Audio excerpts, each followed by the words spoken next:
Hi, welcome back to my channel. Still can't find my tripod, so this is the setup today, and we're just gonna jump right into the video. So we've been reviewing The Rings of Power season 2, so this is season 2 episode 2. So yeah, let's just jump right in. I have my notes right here. So first I want to talk about the dwarves. So we're getting like some really domesticated vibes there. It's very nice to see the dwarves in this setting because we really don't get anyone else in this type of setting. Even with Theo and his mom, like it was such a war-torn country that it was like a lot of dysfunction. There's no father figure in the house, and it was just kind of like not normal everyday day-to-day life just because the elves are there, you know, watching them like the Gestapo or something. So yeah, it's very nice to see some domesticated people just living out their day-to-day lives. So it's actually Joran and Disa who are just walking through the market and, you know, having a little, you know, reality check when it comes to what foods they can afford and how much food they can afford now that Joran has been disowned by his dad. So also the episodes, the dwarves, Disa in particular, like contributes a lot to the dialogue of the show and kind of like that kind of touchy-feely side of things. So it's very nice to see Disa kind of help Duran the son and then Duran the father kind of mend the rift between them, especially since it's very necessary to get the society back on track. So the second thing I want to talk about is the messengers. So some messengers were sent out to Celebrimborn when it is revealed that when Galadriel finally fesses up to Halbrand being Sauron. So then Gil-galad, the names are kind of hard for me still. So Gil-galad is sending messengers to Celebrimborn to warn him about, you know, this immense evil person that might be lurking about. So after watching another YouTuber's review video, it was Disparu. The video was very funny. That's why I like to watch his videos. He basically was like, how does Celebrimnon or Celebrimborn know about the messengers without having a messenger? And then wouldn't that initial messenger just tell them the message? So yeah, that's that's like a very weird scenario. So yeah, like that doesn't make a lot of sense. Now we could just let that little mishap go. And obviously it's a mishap because like how would he know? Because it just doesn't make sense otherwise. But the thing about big budgets is when the bigger your budget, the higher your expectation of delivery is placed on the show. And so you want to make sure you're hitting all cylinders when it comes to the writing of the show and not have like little things like that make your show look like it's not worth $1 billion. So now let's get into the reason why Galadriel now has to go and visit Celebrimnon, because duh, those messengers never made it to him. And this is so, the contrivance of this show like is so frustrating because I fear like there's a reason why J.R.R. Tolkien like made the order of events happen in the order that he did, because the show kind of puts the order of the making of the rings like out of order. So it's supposed to be the 16 rings first, and then the elven rings that are 3 of them that are made without Sauron's knowledge, and then Sauron makes the 1 ring.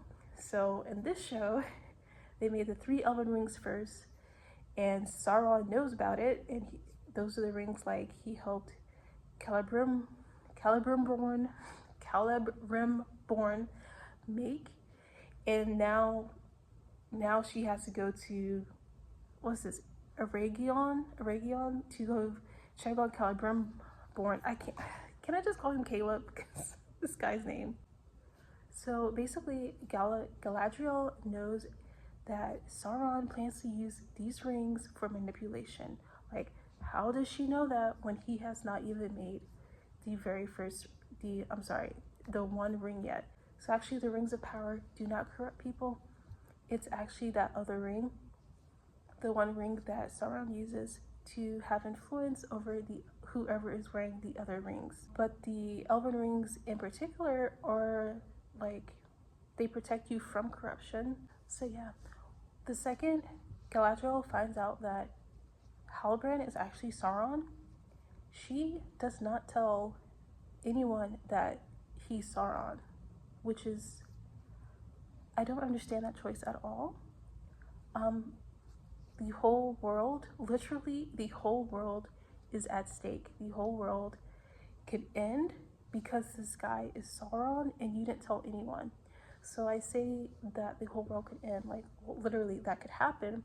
But even if she was feeling kind of prideful and had like an ego, the fact that the whole world hangs in the balance should have superseded that, and she should have told people like immediately that he was Sauron. So this was like season 1, episode 8, which was the season finale, when she finds this out. But she goes to Caleb and Gil-galad, and she's like, oh, we need to make 3 rings instead of just 2. And she just says, don't talk to Halbrand,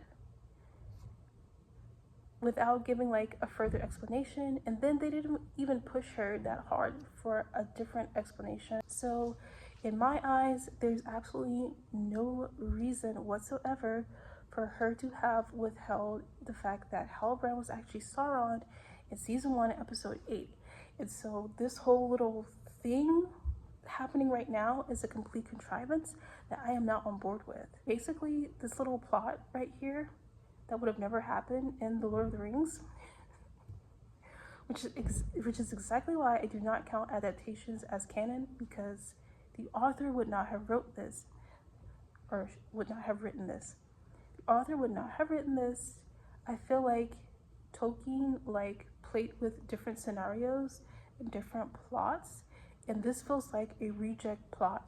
Having the rings made in this order just causes a whole lot of problems and causes the plot to not even flow, and you have to come up with a contrivance to move the plot along. It's like I can't even entertain this part of the story with a review, so I'm just gonna move on. So the fourth thing I want to talk about is Elrond. He's like my guy in this, at least right now, because episode 1 he was being the voice of reason, and here in this second episode he's still being the voice of reason. He seems like the smartest person in the room, which should not be the case, given that he's not, he doesn't have that much authority, and he's also not the oldest person there, and he's not the most experienced person there. So like, he should definitely not be the voice of reason, but somehow he is. He's also calling BS on Galadriel left and right, and I love it because I can't stand Galadriel. She still doesn't seem to be getting the error of her ways or wanting to take accountability. Like, and I got this point from the Disparu video as well. Galadriel like actually says that, she tells Elrond that Halbrand used her for his own gain, and Disparu was like, no, actually Galadriel was using Halbrand because like she like projected onto him the thing that she needed to move her own progress forward. And Elrond kind of is saying the same thing in that scene where he's just like, no, he did not play your heart like a harp. The song, whatever she was talking about, he got that from you. He looked inside of you, and you did this. So he's like trying to get her to like kind of just acknowledge at least her wrongdoing in this matter, and like the hand that she played in ushering Sauron in. So number 5 is about Círdan, and again, the Disparu video was like very handy this go around, because he pointed out like how evil sounding Círdan was, and I was like, you know what, Círdan does sound very evil. And I didn't notice right off just because I was kind of taken aback by his lack of a beard. I was like, who is this guy? He's new. Did they say his name was Círdan? I'm not sure. Like in the previous video I mentioned, I told y'all that from my research, Círdan's beard is like a signature of Círdan because apparently only 2 elves have beards. So I'm not really sure why they would go to shaving his beard, number one. Number two, he looks older somehow without a beard. So that was very strange. So I'm like wondering, are they trying to spin this like the ring is having an effect on him and like now he's acting brand new?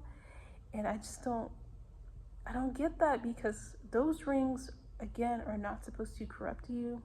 Those rings are actually, especially the elven rings, are a protection against corruption. But yeah, all the arguments he's making, so when Elrond comes to get advice from him, all the arguments that Círdan is making sounds exactly like something what's his name, Sauron would say in order to manipulate somebody. And so yeah, Círdan is acting very sus. So the sixth thing I want to talk about is Celebrimbor, Caleb, whatever. I'm calling him Caleb, I'm sorry. So Caleb is just the stupidest person. I don't want to call someone stupid, but I would say like he's very easily manipulated. But saying someone is easily manipulated is like an easy or a nicer way to call someone stupid. He's the one being played like a fiddle. But again, Elrond needs to talk to him, because like you can tell like he's really interested in this ring crafting, and so he's kind of ignoring all the red flags, and there's so many red flags. Oh my gosh, there's so many red flags.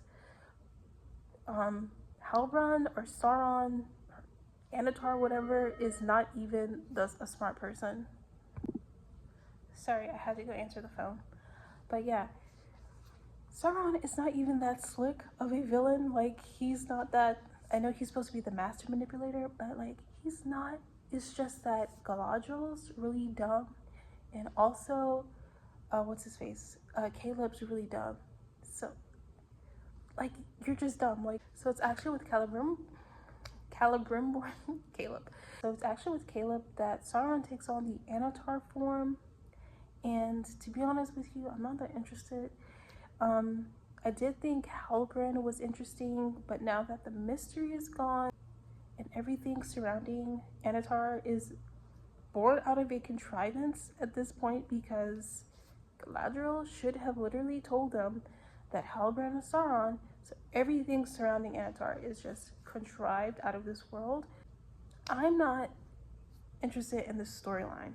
So, but since it's like an important event, that's why I'm just mentioning it in my review. So the seventh thing I want to talk about is Elrond is going to leave the company to go to Eregion to go check on Caleb. And when Gil-galad breaks this news to Galadriel, she doesn't seem too pleased.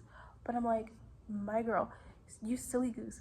Elrond literally does not trust you. You have been manipulated by Sauron himself. Why do you think you would be in a position of authority? But that's literally the problem with Galadriel, is that she's so full of herself that even though she screwed up huge, she messed up so big, she still thinks she's deserving of her spot of authority, her position of authority. I'm just like, how? How do you think? That's what's wrong with you. That's exactly why nobody likes you. I don't like her. So then I did notice that we didn't get Arondir in the first episode. We also did not get Arondir in this episode. And we got Galadriel, and then we got the Harfoots. And so like I'm kind of miffed about not getting Arondir in these 2 episodes, but we did get him in the 3rd episode, which I did watch. And so I'm going to go and write my review on that as well. So thank y'all so much for watching. Please like the video, and I'll catch you in the next one. Bye!